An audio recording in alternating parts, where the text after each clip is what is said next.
बिस्मिल्लाहिर्रहमानिर्रहीम अस्सलाम वालेकुम। MTH 100 general mathematic assignment number 1 आ चुकी है। इसके डिफरेंट सेक्शन हैं। आज की वीडियो में डॉक्टर मिनाहिल अरशद के असाइनमेंट का सॉल्यूशन शेयर करूंगी। अगर आपको नहीं पता कि आपके सेक्शन इंचार्ज कौन से हैं तो सबसे पहले मैं आपको बताती हूँ कि कैसे पता चलेगा कि आपके सेक्शन इंचार्ज कौन से हैं।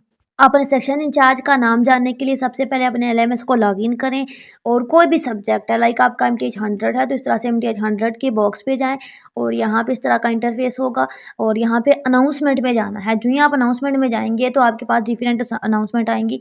एक अनाउंसमेंट आई होगी जो असाइनमेंट से रिलेटेड होगी, ठीक है। आप उसके ऊपर लिखा होगा असाइनमेंट से रिलेटेड है, उसको ओपन करना है। ओपन करेंगे तो इस तरीके से आपके पास इंटरफेस आएगा। वहाँ पे लिखा होगा कि आपके सेक्शन इंचार्ज का नाम है और वहाँ पे साथ कोई ना कोई लिंक दिया गया होगा जिस पे आप क्लिक करोगे तो आपकी फ़ाइल डाउनलोड हो जाएगी, ठीक है। नेक्स्ट अगर आपको इसकी प्रिपरेशन में मसला है तो मैंने यूट्यूब पे कंप्लीट ट्यूटोरियल इसका एक्सप्लेन किया हुआ है कि इसका पेपर कैसा आता है, इसके लेक्चर कैसे हैं, मिड में कौन से MCQs आते हैं। एक-एक चीज़ मैंने बहुत डिटेल में एक्सप्लेन किया, काफ़ी वीडियोज़ मैंने बनाई हैं। आपने सिंपली मेरा चैनल ओपन करना है। ओपन करने के बाद प्लेलिस्ट पे जाना है। प्लेलिस्ट पे जाने के बाद MTH 100 के ऑप्शन पे जाना है। जो ही आप MTH 100 के ऑप्शन पे जाएँगे तो इस तरह का इंटरफेस आएगा। यहाँ से आप 1 बाय 1 सारे लेक्चर ले सकते हैं, मिड की प्रिपरेशन कर सकते हैं, स्टूडेंट के रिव्यू देख सकते हैं कि जिन स्टूडेंट ने मेरी वीडियो से प्रिपरेशन की उनका पेपर कैसा हुआ, ठीक है। सारे रिव्यूज़ उसके नीचे मेंशन किए गए होते हैं और बाकी कोई भी इश्यू हो, कोई भी क्वेरी हो तो आप भी वहाँ पे कमेंट ड्रॉप करें, मैं आपको रिप्लाई करूँगी। अच्छा, क्वेश्चन नंबर 1 में आपको एक एक क्वाड्रेटिक इक्वेशन कहा दी गई है और आपको कहा गया है कि बताएं कि इसके रूट डिस्टिंक्ट रियल रूट हैं, इक्वल रूट हैं या नो रियल रूट हैं, ठीक है। क्वेश्चन नंबर 2 में आपको एक फंक्शन गिवन है और आपको कहा गया है डोमेन और रेंज को फाइंड आउट करें। क्वेश्चन नंबर 3 में आपको फंक्शन गिवन है और कहा गया है इवन है या ऑड है, बताएं। उसके बाद क्वेश्चन नंबर 4 में आपको एक जी की वैल्यू गिवन है और आपने जी एब्सोल्यूट फाइंड करना है और G dot G static find out करना है। क्वेश्चन नंबर 1 में आपको एक ना फंक्शन गिवन है या क्वाड्रेटिक इक्वेशन कह लें, ठीक है। ये क्वाड्रेटिक इक्वेशन गिवन है जिसमें आपको बताया गया है कि इसके जो रूट हैं वो क्या हैं, डिस्टिंक्ट रियल हैं या नहीं, ठीक है। ये चेक करना है। तो यहाँ पे देखें डिटरमिन करें। तो सबसे पहले हमने इक्वेशन लिखी और बेसिकली रूट चेक करने के लिए हमें डिस्क्रिमिनेंट फाइंड आउट करना होता है। ये होता है डिस्क्रिमिनेंट का फार्मूला b² - 4ac। तो इस क्वेश्चन में ना 3 कंडीशन होती हैं। ये डिस्क्रिमिनेंट 0 से बड़ा हो, पॉजिटिव हो तो रियल रूट होते हैं, इक्वल हो तो 0 हो तो इक्वल रूट होते हैं, लेस देन हो 0 से कम हो, ठीक है। माइनस में आंसर आए तो रूट आपके पास ना कॉम्प्लेक्स होते हैं। तो यहाँ पे आपसे पूछे थे कि रूट डिस्टिंक्ट रियल हैं या नहीं।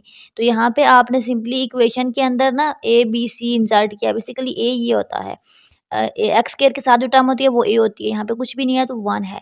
बी के साथ जो होती है 4 वो बी, ये बी होती है एक्स के साथ, ठीक है। ये सी होती है ए बी सी, तो बी भी 4 है, सी भी 4 है। तो ये मैंने यहाँ से वैल्यू ली और मैंने डिस्क्रिमिनेंट में पुट की। जब मैंने पुट की सॉल्व आउट किया दे तो मैंने देखा कि मेरा आंसर तो 0 आ रहा है। मेरे पास तो रूट इक्वल आ रहे हैं। क्वेश्चन नंबर 2 में आपने डोमेन और रेंज निकाली है फंक्शन की, तो स्क्वायर रूट है। डोमेन और रेंज निकालने के लिए फंक्शन को समझना पड़ता है कि वो किस तरह का फंक्शन है, उसके डिफरेंट सिनेरियोज होते हैं।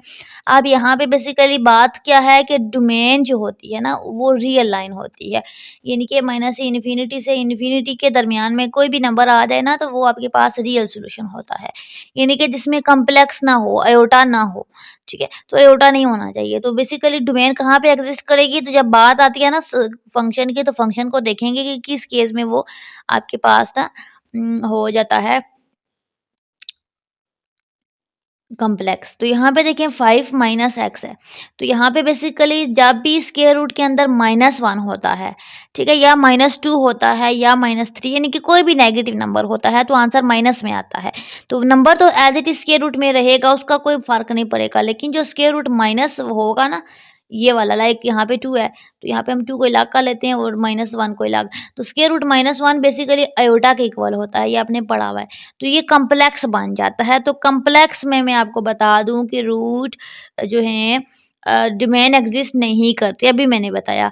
तो कह रहे हैं कि स्क्वायर रूट के इसका सीधा-सीधा मतलब है कि स्क्वायर रूट के अंदर माइनस नहीं होना चाहिए। यानी कि ये जो कंडीशन है, कोई भी फंक्शन है ना, उसके अंदर कोई भी टर्म है 5 माइनस एक्स ठीक है, यहाँ पे है, तो वो माइनस नहीं होनी चाहिए, ये अपने माइंड में रखना है। तो 5 माइनस एक्स कह रहे हैं कि जो स्क्वायर रूट के अंदर वाली वैल्यू है, वो नॉन नेगेटिव होनी चाहिए। नॉन नेगेटिव मतलब जो नेगेटिव ना हो, जो पॉज़िटिव हो, प्लस हो। ठीक है? ये आपको पता होना चाहिए। तो ये होनी चाहिए। तो इस वजह से और इसकी रीज़न मैंने बता दिया कि कॉम्प्लेक्स प्रॉब्लम आ जाती है जो कि डोमेन में एग्ज़िस्ट नहीं करती। अब यहाँ पे 5 माइनस स्क्वायर रूट एक्स है ना, तो ये वाला पोर्शन जो अंदर वाला है, ठीक है? वो कह रहे हैं कि नॉन नेगेटिव हो। अच्छा ये होता है 0 ये होता है प्लस इन्फिनिटी और ये होता है माइनस इन्फिनिटी। 0 से इस साइड पे प्लस वाले नंबर होते हैं, इस साइड पे माइनस वाले नंबर होते हैं। ये छोटे नंबर होते हैं, ये बड़े नंबर होते हैं, ठीक है? ये हर किसी को पता है कि -2 छोटा नंबर है, +2 बड़ा नंबर है। बिकॉज़ -2 इस साइड पे है और +2 इस साइड पे है। तो ये छोटा, छोटा, बड़ा फिर उससे बड़ा ऐसे असेंडिंग ऑर्डर में नंबर जाते हैं, ये आप सबको पता होता है। अच्छा 5 माइनस एक्स ग्रेटर देन 0 का मतलब है कि जो 0 है, 0 वाली साइड से बंद है। ये देखें 0 वाली साइड से बंद है, यानी कि यहाँ पे ना लाइक 0 कहाँ पे है? यहाँ पे 0 है, ठीक है? तो 0 वाली साइड बंद है ये, तो आंसर इस साइड पे जा रहा है। ये इस इनइक्वालिटी का ये मतलब है कि कहाँ तक जा रहा है? 5 तक जा रहा है। यहाँ पे लाइक 2 है, 3 है, 4 है, 5 है, ठीक है? तो इस तरीके से होता है। आपने अगर स्केल देखा हो, जैसे आप लाइन लग ड्रा करते हो कॉपी पे, तो वो उसपे भी इस तरह के बने होते हैं। अच्छा, यहाँ पे ना x इज़ ग्रेटर देन 5 है, तो इसका मतलब है कि 0 से इस साइड वाले जो नंबर हैं, ठीक है? ये लाइक 0 है यहाँ पे 5 है। तो इस साइड वाले नंबर आ रहे हैं, तो आपके पास बेसिकली ये वाली जो साइड है ना, ये क्लोज़ होगी, ठीक है? ये वाली साइड क्लोज़ होगी, यानी कि इस साइड वाले नंबर नहीं आएँगे, ठीक है? ये वाले नहीं आएँगे। तो ये वाले नंबर आएँगे कहाँ तक? तो ये इन्फिनिटी तक जाते हैं, तो इस साइड पे माइनस इन्फिनिटी होती है। तो इसकी जो है डोमेन जो है वो इस तरह से आएगी। इसकी ब्रैकेट पहले ये वाली ओपन है, ठीक है? इस साइड से कोई एंट्री नहीं है और इस साइड से ये क्लोज़ है, तो ये वाली ब्रैकेट आएगी, ठीक है? ब्रैकेट एज़ इट इज़ डालनी है, ब्रैकेट में मिस्टेक नहीं करनी, गौर से देख लें, इसकी डोमेन का आंसर ये वाला है। अच्छा रेंज निकालनी है, तो रेंज के लिए आपने सिंपली ये बताना होता है कि जो फंक्शन है ना ये डिवीजन के अंदर 5 माइनस एक्स, ठीक है? ये बेसिकली आपको क्या करे आंसर पॉज़िटिव दे। तो आप x को इस साइड पे ले जाओगे तो आप लिखोगे 5 इज़ x इधर आ जाएगा, ठीक है? तो ये इनइक्वालिटी आ जाएगी। यानी कि x हमारे पास जो है पॉज़िटिव आंसर इस कंडीशन में देगा। तो आपकी जो मैक्सिमम वैल्यू आएगी ना x की वो 5 आएगी। वो कहाँ पे आएगी? F5 पुट करोगे तो आएगी। बेसिकली 0 आएगी जो, क्योंकि आपको पता है कि रेंज में ना रियल आंसर होता है 0 से इस साइड वाला, ठीक है? नेगेटिव वाला नहीं होता। तो कह रहे हैं कि जब हम 5 पुट करेंगे तभी 0 आएगा, सबसे पहला नंबर। उसके बाद जो भी आएगा वो आगे जाएगा। तो बेसिकली ये इसकी रेंज की कैटेगरी में इस तरीके से आंसर आएगा। तो कह रहे हैं कि x अप्रोच कर रहा है माइनस इन्फिनिटी को, तो 5 माइनस एक्स अप्रोच करेगा प्लस इन्फिनिटी को और फंक्शन अप्रोच करेगा इन्फिनिटी को। यानी कि इसकी जो रेंज होगी वो क्या होगी? 0 से स्टार्ट होगी, ठीक है? और पॉजिटिव इन्फिनिटी तक जाएगी, ठीक है? ये पॉजिटिव इन्फिनिटी तक जाएगी। रियल आंसर दे दिया ना, स्क्वायर रूट के अंदर 5 माइनस एक्स है, तो ये आंसर रियल होना चाहिए। प्लस होना चाहिए, तो प्लस हमारे पास पॉज़िटिव वाली साइड आ रही है, यानी कि पॉज़िटिव साइड कहाँ से स्टार्ट होती है? 0 से, इस साइड पे नेगेटिव होती है। तो ये इसकी रेंज की कैटेगरी में आ जाएगा। आई होप कि आपको डोमेन रेंज का कांसेप्ट क्लियर हो गया होगा। क्वेश्चन नंबर 3 में आपने बताना था फंक्शन इवन है या ऑड है। तो सिंपली आपने क्या किया, इस फंक्शन के अंदर 2 कंडीशन होती है ना, अगर फंक्शन के अंदर माइनस पुट करो तो वही आंसर आ जाए तो आप कहते हो इवन है। फंक्शन के अंदर माइनस पुट करो तो आंसर वही आ जाए लेकिन साथ साइन माइनस आ जाए तो आप कहते हो ऑड है। आप चेक करेंगे कि क्या है। तो फंक्शन के अंदर इसके लिए सिंपली हमने माइनस पुट किया यहाँ पे, जहाँ-जहाँ एक्स था वहाँ पे माइनस पुट किया, सॉल्व आउट किया, कैलकुलेशन की और हमारे पास आंसर ये माइनस में आ गया। अब यहाँ पे बहुत से स्टूडेंट कहेंगे कि यहाँ पे तो माइनस एक्स स्क्वायर था प्लस एक्स स्क्वायर कैसे हो गया? तो यहाँ पे मैं कितनी दफ़ा बता चुकी हूँ, 1000 दफ़ा बता चुकी हूँ कि माइनस एक्स स्क्वायर का मतलब होता है, मैंने वीडियो लेक्चर के अंदर बताया हुआ है, माइनस एक्स का स्क्वायर होता है किसी भी नंबर की पावर इवन हो, 2 हो, 4 हो, 6 हो, 8 हो, 10 हो, ठीक है? 2 का टेबल जाता है, उसको कहते हैं इवन। आई होप कि आपको इवन का पता होगा, ठीक है? इवन हो तो आपके पास आंसर क्या आएगा? प्लस में आएगा। लाइकवाइज़ यहाँ पे माइनस एक्स का स्क्वायर है, तो ये माइनस एक्स का स्क्वायर जब स्क्वायर से बाहर आएगा ना, तो एक्स स्क्वायर ये प्लस में आ जाएगा। चाहे माइनस हो, चाहे प्लस हो, आंसर प्लस में आएगा क्योंकि पावर इवन है, 2 है। ठीक है? तो आंसर प्लस में आएगा तो प्लस एक्स स्क्वायर आ जाएगा और अब ऊपर वाले क्वेश्चन को और इसको मैच करें तो आपके पास बिल्कुल सेम है, यानी कि minus of x, F of x same हो गए। तो पहली कंडीशन सेटिस्फाई हो गया तो हमने कह दिया कि फंक्शन इवन है। तो हमने यही काम करना था। क्वेश्चन नंबर 4 में आपको ना एक ज़ी गिवन था। ये ज़ी बेसिकली एक कॉम्प्लेक्स टर्म है। कॉम्प्लेक्स टर्म जिसमें रियल पार्ट भी होता है और इमेजिनरी पार्ट भी होता है। ठीक है? ये गिवन है और आपको कहा गया है कि ज़ी मॉड निकालें, ज़ी डॉट ज़ी स्टेरिक निकालें और ज़ी स्टेरिक निकालें। अच्छा, ज़ी स्टेरिक बेसिकली कंजुगेट को कह रहे हैं। ना भी बताएँ तो आपने 9th क्लास में चैप्टर नंबर 3 में रावलपिंडी बोर्ड के अंदर ये चीज़ पढ़ी होती है। आज तक मुझे याद है मैंने पढ़ी थी ये 2014 के अंदर, ठीक है?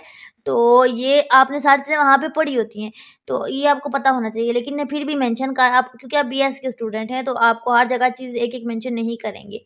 अच्छा, ये ज़ी स्टैटिक कंजुगेट को ही कहते हैं, आपको पता होना चाहिए, ये हर हाल में। मॉड आपको पता है एब्सोल्यूट वैल्यू को कहते हैं, ये कहीं-कहीं बता देते हैं, कहीं-कहीं नहीं बताते, तो आपका कांसेप्ट क्लियर होना चाहिए। अच्छा, ज़ी आपको गिवन है, तो ज़ी मॉड निकाला है। मॉड के अंदर बेसिकली क्या होता है, ए का स्क्वायर प्लस बी का स्क्वायर लिखते हैं। तो पहले टर्म को ए कहते हैं, आयोटा वाली को बी कहते हैं। तो आयोटा के साथ माइनस है, तो -4p की वैल्यू है। ए की वैल्यू, बी की वैल्यू पुट की, सॉल्व आउट किया, तो आपके पास ज़ी मॉड आ जाएगा, ठीक है? ये हो गई ज़ी मॉड की value that is equal to 5, ठीक है? 5 आ गई, या प्लस माइनस 5 लिख लो, स्क्वायर रूट से बाहर आके। मॉड है, ठीक है? बस 5 लिख लो। ज़ी इज़ इक्वल टू 3 - 4 आयोटा है, ज़ी स्टेरिक निकाला है। तो कंजुगेट में बेसिकली जो आयोटा वाला हिस्सा होता है ना, आयोटा वाला, उसका साइन चेंज हो जाता है। बाकी एज़ इट इज़ रहता है। 3 एज़ इट इज़ रहेगा, माइनस का साइन प्लस हो जाएगा बिकॉज़ उसका कंजुगेट ले रहे हैं, ठीक है? होप कि आपको कंजुगेट लेना आ गया होगा। अब ज़ी डॉट ज़ी स्टेरिक करना है, तो सिंपली जो क्वेश्चन में ज़ी गिवन था वो उठाया और ज़ी स्टेरिक जो अभी निकाला है, कंजुगेट निकाला है, वो उठाया। अब यहाँ पे मैंने आपको पता है कि एक फ़ॉर्मूला आप पढ़ते हो कि a minus b, a plus b is equal to a square minus b square, ठीक है? आपके हैंडआउट के अंदर ये मौजूद है। वो वाला फ़ॉर्मूला यूज़ किया है, तो मैंने a का स्क्वायर 3 का स्क्वायर और माइनस बी का स्क्वायर 4 आयोटा का स्क्वायर काट दिया। तो 3 का स्क्वायर आपके पास 9 होगा, 4 का स्क्वायर आपके पास 16 होगा। ये आपको पता है, ये मैंने यहाँ पे मेंशन किया है। तो आपको पता है कि आयोटा स्क्वायर बेसिकली आपके पास ना -1 के इक्वल होता है। सिंस वी नो दैट, ठीक है? ये 3 डॉट डाल देना, यानी कि ये हमें कोई बताएगा नहीं, ये हमें पता होती है बात। अच्छा, Z dot Z static equal to इस 3 डॉट का मतलब होता है कि सिंस वी नो दैट, कि हमें ये बात पता है, हमें किसी ने बतानी नहीं है। तो जो चीज़ बतानी नहीं है वो आपने रट्टा लगा के जानी है, ताकि आप जब भी कोई चीज़ें प्रूव करते हो, जो उसके अंदर प्रॉपर्टीज़ यूज़ करते हो, वो आपको रट्टी होनी चाहिए। 4 - 6 रूट स्क्वायर -1 होगा, माइनस माइनस प्लस 16 हो जाएगा, 9 प्लस 16 हो जाएगा और 25 आ जाएगा। तो हमने बेसिकली 2 चीज़ें फाइंड आउट करनी थी, हमने कर ली।